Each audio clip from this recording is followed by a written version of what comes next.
Hey YouTube, First Own Auto Parts here. Got a couple of vehicles here, strip we picked up this weekend. The first one I have right here is this 2005 S-Type Jaguar. You can see the lady hit it right here. So a lot of the front end stuff, but it has a good motor, good transmission. It runs and drives. So, and it's be interesting stripping this one here. It's the first Jaguar we're done. We also picked up this Nissan here. Is it the Quest or... Yeah, the Quest. So anyway, this has a bad motor.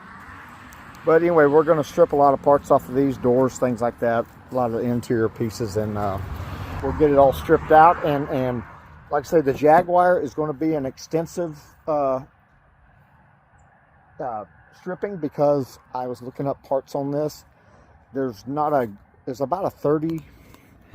33% sell-through rate on this year model Jag parts.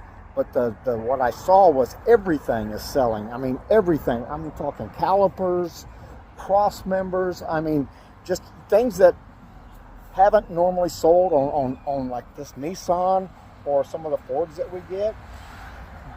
There's a lot more parts sell on this Jaguar than there's on a lot of other cars. So this Jaguar is really going to get stripped and gutted all the way to the frame. So anyway, I'm going to get started here. I'm going to move this thing over, get it set up. I got a place to park this.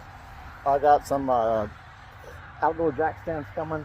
Going to get this up on the jack stands, and I got a tarp, because it's going to take me a while to strip this whole thing completely, because I'm going to do such a thorough, complete job on it.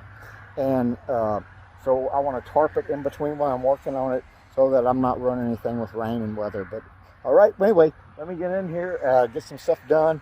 Got to get some few cars moved around here. We got a lot of stuff here. We're pretty busy, so we stay busy here at First Own Auto Repair and First Own Auto Parts here in Granbury, Texas. We'll see you in a minute.